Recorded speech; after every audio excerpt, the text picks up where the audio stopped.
Hi folks, this is Steve VAI, and you are watching the Guitar Mania channel, you guitar maniac.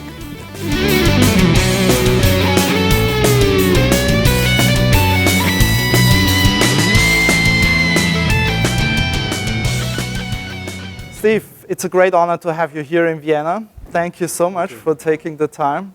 I understand you arrived yesterday and Yes, I had did. time to look around a bit. Yes, I always try to put aside time when I'm in Vienna because there is so much to see.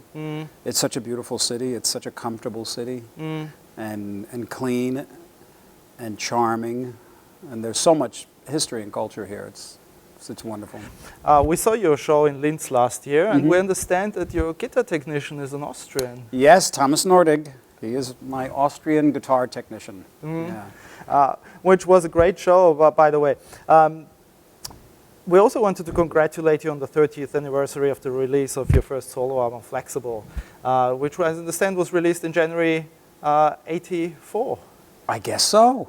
So I guess it just, 30 years, wow. You know, it's funny, I listened to that record maybe about a year ago. And, you know, when you do a project or anything creative, it's like a little snapshot of who you were at that time, sort of. And I was just thinking, wow, who is that kid? I mean, you said that Flexible, you loved that record because the music is very Tappa-esque, and it reminds you, as you said, when life was simple and all about music. Has it become so much more complicated for you, or? Well, life is as complicated as you see it and as you make it. Obviously, there was a lot less distractions back then. We didn't have all the technology. And, but still, I think that one of the reasons why things seemed less complicated was right before that, when I was living in Hollywood, things were kind of complicated. And I just think it's because of the energy that was in that city. And then I moved to Sylmar, which was like, 30, 40 minutes outside of Hollywood, in almost, next to us was a farm, Yeah. And we had chickens, and it was very relaxed atmosphere, relaxed environment. That's why maybe it felt less complicated. But there's always challenges, there's always things that can be complicated, but it's all how you see it, because you can only do one thing at a time. And life is basically one little thing, everything's up one little thing at a time. And you can only do one little thing. You can stack your mind with a lot of pressure, but you can only do one thing at a time. Would you have thought 30 years ago that your solo career would be so successful? I didn't think into the future like that. I was actually very content to be a musician in any form. I was very fortunate to have an amazing music teacher in high school, this guy Bill Westcott. And he taught me from 7th grade to 12th grade music theory. And he was one of the biggest influences in my musical life because he taught me how to write music, read it and write it and compose. And I thought I could be a teacher in high school for the rest of my life and be very happy. And the idea of being famous, for some reason, made me gave me a lot of anxiety. It was a source of severe anxiety and fear in my mind back then. So I didn't really have any aspirations. But the one thing that I did do when I look back was, ever since I was a kid, I created this visual image in my mind and I'd listen to the music that I really liked, and I would picture myself playing this music on a stage for everybody, for all my friends. And when I created this character in my mind, this character was almost effervescent, just completely free. The way he moved was elegant, like poetry, effortless playing. And you know what? In your mind, you're allowed to do that. You can do anything you want. And what I discovered was you become what you think about most of the time, You also said that positive thinking and visualization is only one part of the equation, but the other part is also feeling it. Yes, getting yeah. into this sort of state of positive feeling. Would you like to talk a bit more Sure, about yeah. that part? Yeah. Well, the feeling is really everything. Visualizing something can be a mental gymnastic. You know what I mean? It can be an intellectual process. But now, these are relatively esoteric thoughts. I'm not an expert or an authority on them.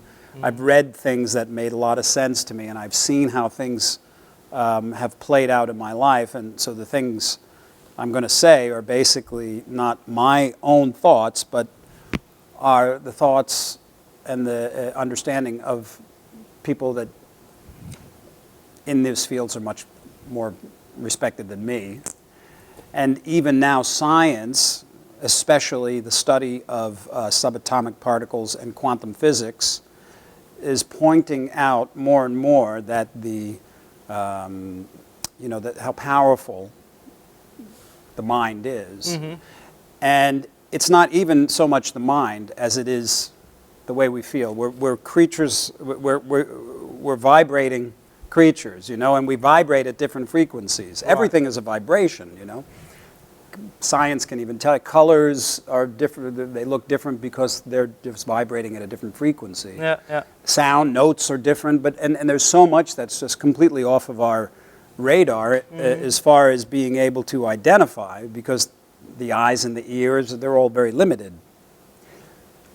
So one of the things that we are is a vibration, and what we feel creates a particular vibration, the way we feel, and extreme feelings will create stronger vibrations. So there's two aspects, and every vibration has a attraction to it, So whatever you're vibrating in your life, in your what you're feeling, will attract like-minded vibrations, So the way that you feel is very important, because it creates, it's very obvious. If you're sad, you have a particular feeling, and the sadder you are, the more intense the feeling. The more angry you are, the more intense the vibration, and it shows in your body. Right. And the more joyful you feel, the more intense the vibration. Sometimes the vibration is very subtle. So the two determining factors that attract certain things into your life based on your vibration are the intensity of what you're feeling and the duration that you're feeling. And, it goes out and it just creates attraction. So what you're thinking is important because it creates a feeling. Our emotions are really, if you track your emotions, they start from a thought. They don't just happen, Maybe in some instances, but we have particular thought patterns that have become addictive to us. We're caught in our thought patterns, and we don't even realize it because we're in them. But whatever we're thinking creates a particular vibration. So your question was, it's not just what you're visualizing, and it's not just what you're thinking. It's what you're feeling. Because when I was young, and I would listen to the music I liked, and I would create that I would visualize in my head, I didn't just visualize it and wish, I actually felt it. Okay. I became so enthralled with the visualization. I could feel it. I could feel the audience. When I look back, one of the things that I did was not just visualize these things, but I could smell it, I could see it, I could feel it, and it's become my life. Let me ask you something in that connection. What is your advice on breaking negative thought patterns, for instance, and what would you recommend? How can you build up positive thought patterns towards your goal and towards becoming a successful musician? Yeah. The important thing is to be realistic. But actually, even more important than that, you have to be able to identify with the thoughts that you're thinking. You have to be an observer of your own thoughts. That's big. That's really big, because most of us are our thoughts. We have invested our attention completely in our thoughts. So if we're thinking of something that might be negative, you know, like, how am I ever going to be able to do this because I suck, I can't play that well, you know, I really suck. How am I possibly going to make a record? I'm just one example of infinite negative thought patterns. Well, if you're thinking that, you become that, and there's no separation. But once you separate and you notice, I see that I'm thinking a particular way. Now that's an observation. That's not thinking anymore. Now, the observation needs to come from a place of non-critical judgment, you know, without criticizing even what you're thinking. Because if you say, oh, damn, I'm thinking negative thoughts again, you're back in it.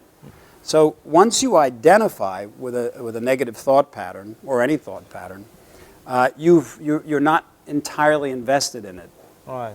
And then it dissolves. It starts to dissolve, because once you separate, you're not in it anymore. So that can dissolve it. Now that's the first step. First, being able to identify with the kinds of thoughts you're thinking. You understand? Now, there's a big New Age movement, positive thinking, positive thinking. That's great, but what does that mean? How do you just think positively? Well, it's hard when you're stuck in a depression or negative thought patterns. You can't just go from here to there, because you have to. There's a slow kind of ascension, and the way that you change your thought patterns is first identify with them, and then slowly try to find thoughts that feel just a little better, that you can actually feel good about, like the thought that I was just saying before, I'm not good enough. That's a very popular negative thought. Oh, I see that I'm thinking that I'm not good enough. Okay, first and foremost, they're just thoughts. They're not real. They're real on one level, but they're just thoughts. But at the beginning of your statement, you also said you have to be realistic. But what I mean by realistic is you can't just all of a sudden say, I don't suck, I'm great, I'm going to make a record, yay. You know, you're only going to be able to achieve what you actually believe you could achieve. Right. So that's giving yourself lip service, and you're just really covering up. Yeah. You're trying to jump from 0 to 100. Right. It doesn't work, and that's why so many people don't understand the value of thinking a particular way, because they can't do it, because they think, well, that's easy for you to say. You know, you have all this and you do all this. That's just another form of negative thinking. And they can't, for the life of them, see how they can go from being in a depression to just, okay, I'm thinking happy thoughts. I feel good. So they say it doesn't work. Right. But the trick is to start trying to feel thoughts. Trying to find thoughts that you can grasp. You know, like, if you're feeling that you're just not good enough to make a record, this is an exercise. You write down thoughts, and then you see how you feel when you read them. There's no denying what you're feeling. Yeah. Your thoughts can be deceiving, because you think that you're thinking something, but the way you feel is really what you're thinking. So if you write down something like, well, I may not be the worst player in the world. You know, how does that make you feel? Well, does it make you feel a little better? And if it does, well, then you hold on to it. Right. You know, I may never make a record, but at least I can play now. Well, I don't know if that makes me feel any better. Much better, because I'm confirming that I'm never going to make a record. So that's a thought that you don't want to think. You say, it's a game. You know, but you can only reach for a little better, and then hold on to it, and a little bit, and you'll know by the way you feel. And that's how you can change your thinking. First, you have to identify with the way you're thinking, and then you have to find realistic thoughts that make you feel good. And you could write them down, you know. We are very grateful for you sharing these thoughts, because not many musicians are doing that from that point of view. That's part of my teaching. Yeah. Everybody wants to know about Frank Zappa, and everybody wants to know about David Lee Roth, and everybody wants to know about this and that and the other thing. That's my history, and I'm happy to talk about it, but this is what I'm telling you is the teaching. A Lebanese author and poet said, Khalil Gibran said, who can separate his deeds from his beliefs? And His what? His deeds from his beliefs. Yeah. And Khalil Gibran, I know that. Khalil Gibran, yeah, and in the Prophet, Yeah. the book, and I think you have always been someone who you could really understand where he's coming from. I mean, just for the love of God, or when you did Still My Bleeding Heart with your Sex and Religion album, it's such a passionate statement, and not everyone is doing that. And did you ever feel that you had to reconcile these two worlds, like your spiritual self and the entertainer Steve Vai, with all the materialistic world and entertainment, and to have to entertain people? Was there ever conflict in you? Not conflict where there was a concern. Mm-hmm. There's been a slow merging, Mm-hmm. because, well, the word spiritual is I don't really use it so much because there's so much baggage attached to it. People say, oh, you're a spiritual person, or this was a spiritual person, but everybody's spiritual to the same degree. Mm-hmm. We're spirit having a human experience, Right. you know. And the spiritual dimension isn't anything that can be really described with words, and that's been the big problem for all the great prophets, you know, Jesus, Moses, whoever. You know, they try to explain something that cannot. It's an experiential thing. So we try to find. We're all looking for ourselves. We're looking for peace in a way. We're looking for, and we look out into the world for things that will fulfill us. Okay, so and it's all really within us to find these things. Like I say, I'm not a prophet, so I won't go too deep into that. But what I will say is, for me, the expression of playing music has.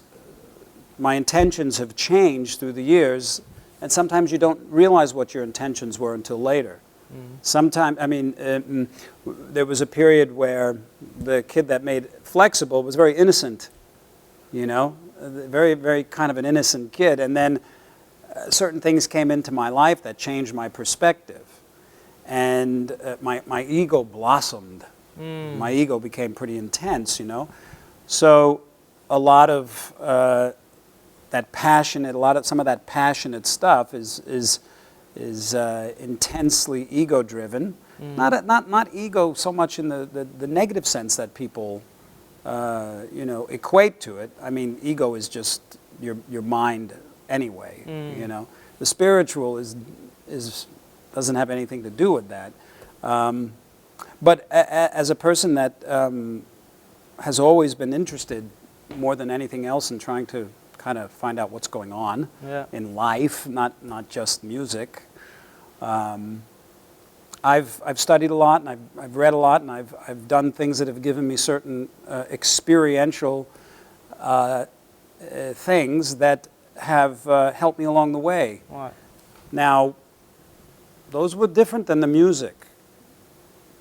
And what I see is when you start to identify these things in yourself, they come out in the music. They come out in your expression. Okay. You know? So for me, it's been about deepening the expression by going deeper within myself. And that's just a matter of where you put your attention. It's hard to explain these things. You know, I don't know if that makes sense. It makes perfect sense. Did you ever have let's say, a meditative approach with your instrument, for instance? Is there something where you can bring these two worlds together, like your musical development, but also your development as a human being? Well, sure, absolutely. They kind of walk hand in hand to a degree with everybody. And meditation, that's a big word too. What does it mean? It means different things to different people. But frankly, you know, meditation is the process of stilling the mind so that the spiritual dimension that is within us can be recognized. It's always there, you know, it's just thoughtless attention.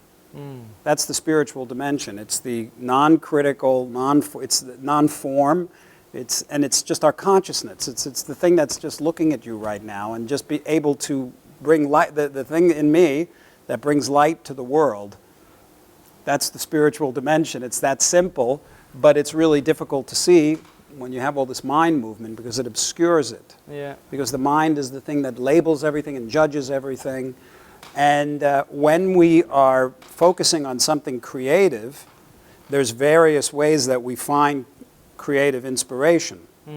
I'm trying to put into words something that most people say, I don't know, I just do it.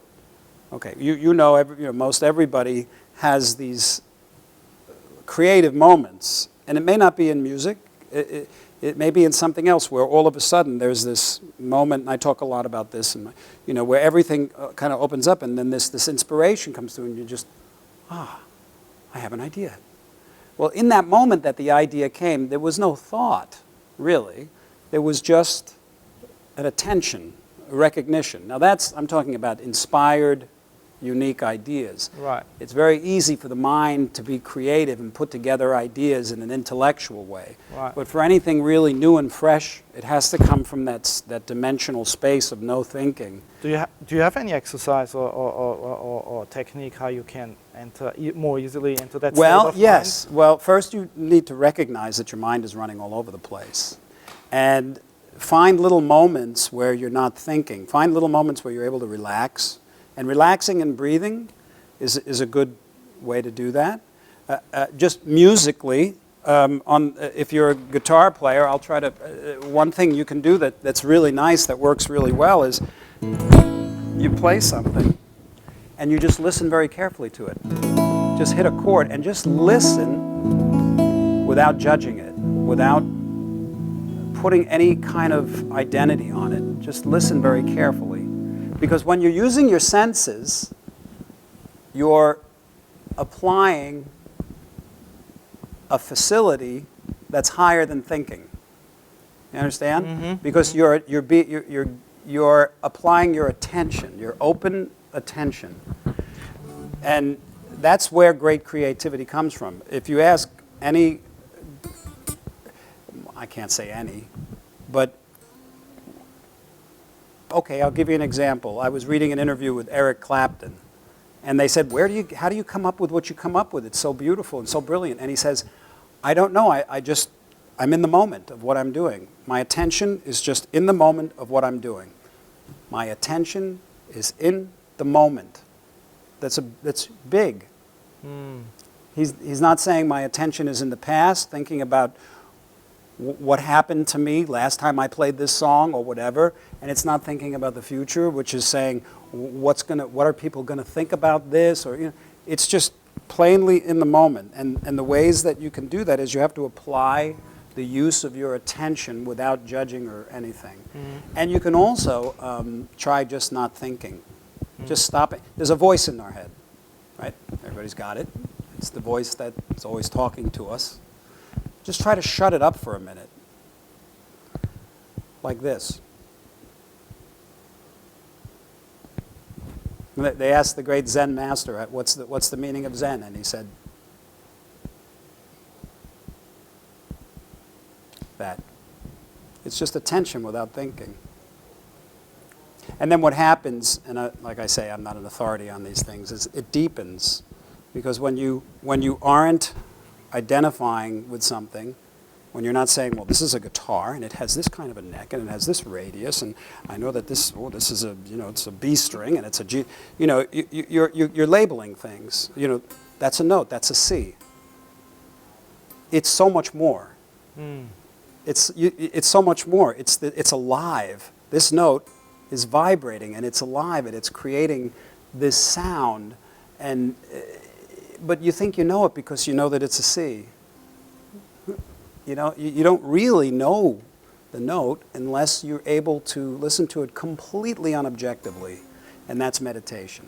You know, that's a form of meditation. Well, Steve, thank This you. may seem completely esoteric and obscure, and I don't usually talk about these things because I know they sound pretty out there, but you're asking. No, we're really grateful, Steve. Thank you so much.